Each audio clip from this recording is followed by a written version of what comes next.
So we got this is the fourth booklet you guys will have. I know it says 5 at the top, but it is the fourth one. So I'll change the, I'll make sure I sort that before it gets put up online. So we're looking at government responses to crime. So basically we've talked about the causes, we've talked about the types, and the consequences, and now we're going to talk about what the government's going to do to try and fix it. So what has the government done to try to sort the problem that is crime out? So this is a bigger booklet than what you normally would do before. Like if you look, it's 42 slides on here. I'm not going to go through each one individually as such, but I'm going to kind of skim through it, otherwise this video would be really long. It is only 9 pages of work, but when you look at the fact that you basically have about 2.5 weeks to finish working on it, it's really not all that bad. It does, like I said, it looks like quite a lot, but it's not as bad as you may think. Alright, so it's just this bit of work and your PEE stuff that you need to work on. Alright, so basically government responses to crime. So as we go through the effectiveness, so what is the government doing and how effective is it? Alright, so we've got violence reduction unit, Scottish Government, and different ones that are trying to do it. So we're going to hope we can name 3 changes that the SNP made and complete a PE on the effectiveness of response of the government and its response to crime. So the categories that we're going to look at, or the topics we're going to look at, are alcohol, knife crime, gang crime, the reoffending rate. That means like once you get out of jail, how likely are you to reoffend and go back to jail potentially, and driving offences. Okay, so we're going to see what has the government done in these 5 topics to sort things out. So when you look at alcohol,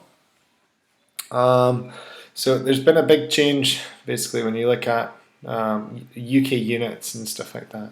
So as of previous, men were recommended for 21 units a week, but they've dropped that down to 14. So a unit would be, well, it would be 6 pints of beer, that's 4% beer, would be 14 units. So 6 pints of beer a week, or 6 glasses of wine at 175 ml per week. So how many units are these drinks? Right, so 1 large glass of wine, a double gin and tonic, a double measure of vodka, a bottle of wine, pint of ale, pint of lager, a pint of cider. Right? So what do you think they are? You can do the maths on them if you want, but so basically when you look at, there's 3 out of 4. 3 out of 4 violent crimes have alcohol and related to it. When the crime was committed, they're under the influence. 78% of arrests and 5 are involving people who were drunk over the last 5 years. Half of all murders in Scotland over the last 5 years have been alcohol related. Alcohol related crimes cost £700 million per year, and 1 in 6 deaths in Scotland is caused by drink driving. So what has the government done to try and fix the problem? So Scotland has looked at it and tried to figure out, like, so obviously alcohol is a legal drug, but they're trying to figure out what they can do to reduce the harm. And so one of the things was they have, in 2010, they banned on discount on off sale purchases, so 3 for 2 bottles of wine and stuff like that. So that's all gone. Buy one get one things, and they've also made it where sellers were ordered to adopt an age verification policy, like challenge up to 25. So if you look like you're under 25, you can ask for identification. Another one that came in was minimum pricing Scotland. It was voted in 2012, but you may remember your parents and stuff talking about it. So there's a minimum price that can happen. So there's a video that you can watch with that. So make sure you click that and watch it. I'm not going to do it here. So it's been really controversial. So there's quite a lot of people who might go to Carlisle, for example, to buy things. which we're quite close to the border. But there's arguments for and there's arguments against. So I need you, for your second task, to fill this in. What are some positives for it? And what are some negatives about it? Task 3, all right, you're going to sort these things out. You'll find a table with arguments, is this right here. So is it for or is it against? So for example, no change of price in certain brands due to already being over the 50p unit, e.g. breakfast, Buckfast, which is the main cause of youth crimes around alcohol. So does MUP, minimum unit pricing, have any effect? So that would obviously be something that says it doesn't actually work for Buckfast, which causes the most crime in youth crime in the throughout Scotland. So if you look at that, that would probably be an argument against it. So you would put against. Okay. Effectiveness of MEP. So since its introduction, the amount of alcohol people buy has decreased because it's more expensive. People are buying less of it, so that's a good thing. At this point, it hasn't necessarily meant that there was a decrease in crime, however, but it's really soon to tell. These things take quite a long time. Okay, Road Traffic Act, there's been some changes in road traffic. So a big one, it used to be 80 milligrams for every 100 milliliter of blood, and that's dropped to 50, which is equivalent, basically, less than 1 pint for men, or about a large glass of wine. That's for men, and for women, it's a small wine or a half pint for a woman. So basically, you can't drink and drive at all. Even 1 pint is too much, and that's something that's been really strict. So I want you to take the following examples and sort them into examples of effectiveness and examples of lack of effectiveness. So the alcohol-related crime, the number of road deaths fell 17%. So that would be something that you would probably think was effective. So you want to put them into levels of effectiveness. Okay. Task 5.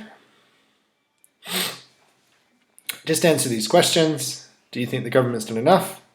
And give examples to support your answer. Task 6. All right.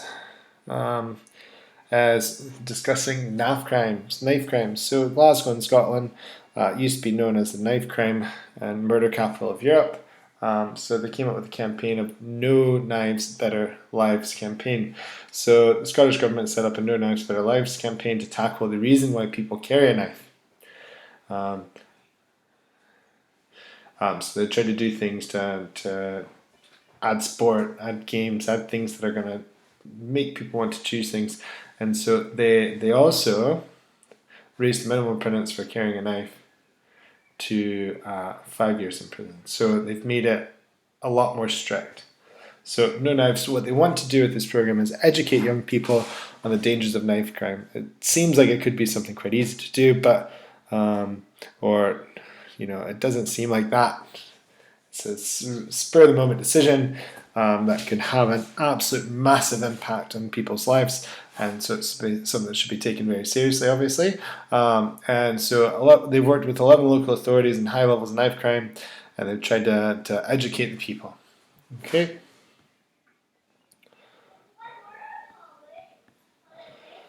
All right. So these are videos. I don't know exactly why this isn't working. I should have checked this before. Let me just...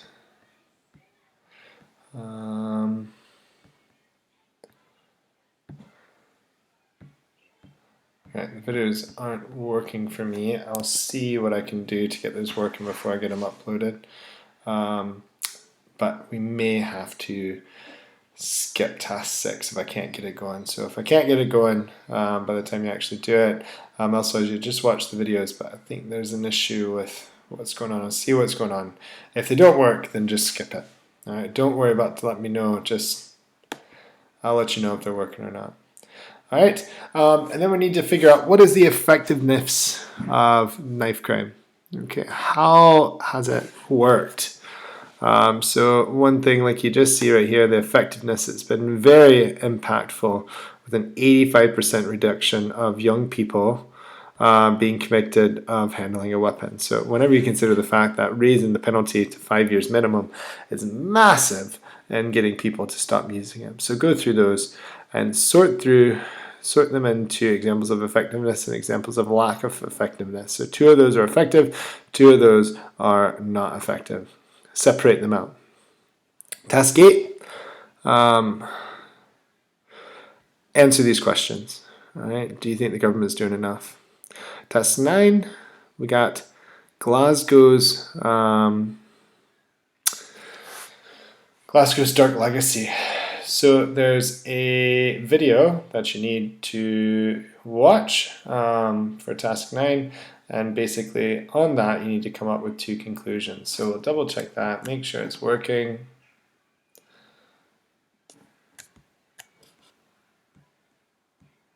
There we go. Alright, the video is there, it is working. Alright, so check that one out. That's an image.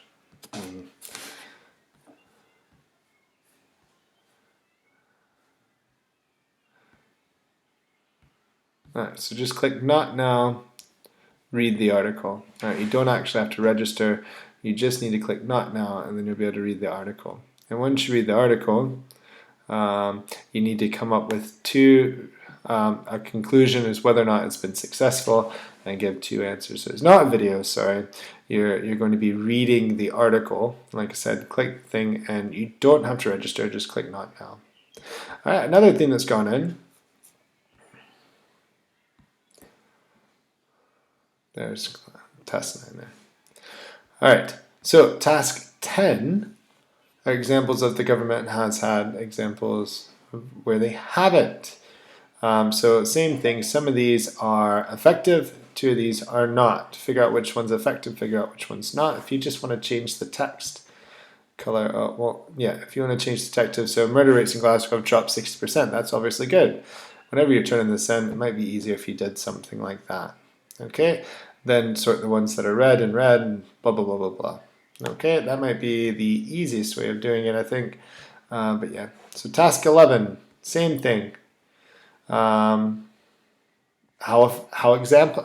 effective has government response to reoffending been on task 11? So look at this, look at the statistics, figure out which ones are good things, figure out which ones are bad things, change the color or write them out in different colors, however you want to do it. And task 12, same thing. Task 12 is make a conclusion.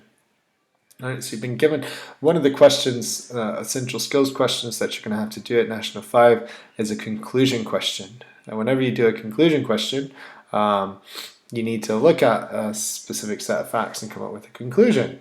You'll also do this in your assignment whenever it's time for that, so this is a good thing. So looking at the tables and graphs in the PowerPoint, draw a conclusion on each of the following. So what's your conclusion? So like for young drivers are involved in more accidents than older drivers. I know this because blank percent of 21 to 24-year-olds in accidents. Basically, you need to say what your conclusion is. So accidents by age and gender, right? So that's the first one. So my conclusion is that younger drivers are involved in more accidents than older drivers. Then you need to back it up. And that's what you did here. And that's what they did here. I know this because blank percent, blah, blah, blah, blah.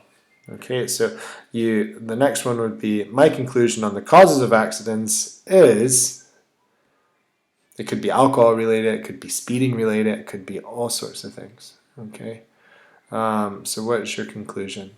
Last thing I think is that there's loads of information that you can pull from in the PowerPoint, so just make sure you're using that whenever you're looking at this. So whenever you look at causes of accidents, I think my conclusion is that the biggest cause of accidents in the UK, this is back to question 12, is loss of control. Okay, and you can see that. All right, then you have your first 8 marker, and basically an 8 marker It's the same as a 6 marker, I explain in detail, but you're going to be doing 3 PEEs for this. So each PEE is the same thing. Hopefully after this past week's, they're starting to kind of ring true a little bit. So on a 8 mark PE, your P is worth a mark, your explain is worth a mark, and your example is worth a mark. So ultimately you'd end up with 9 marks across the board. Now when you take those 9 marks, obviously you can't get 9 out of 8 marks. So if you do 3 really good strong PEs, that will make sure that you get enough to get full marks for the question. Okay, so just take it slow, guys. Take these PEs. Don't think of this as, when you look at that as a whole, it looks like a massive question. But when you look at it as, I need to write this one paragraph. P, point, explain, example. One area where the government has been very effective in tackling crime is, right? This means, what does it mean? An example of them tackling crime would be if you were talking about, for example, drink driving, lowering the legal limit. Okay? Does that make sense? I think so. If you have any questions, get with me. So you just do 3 of those PEE things. Think of it as 3 different paragraphs instead of thinking of it as one, massive page. All right, just take issue, point, explain, example, issue 2, point, explain, example, issue 3, point, explain, example. If you have any questions, ask me. If it's something that everyone could benefit from, you asking me this question, put it on the page, put it on the team post so that everybody can see it. Okay, right. Well, this is a bit longer video than usual, but yes, that's going to be us. This is the last video you're going to have to listen to me talk, I think, pretty much until we get up to summer. Okay, thanks guys. Talk to you later. Bye.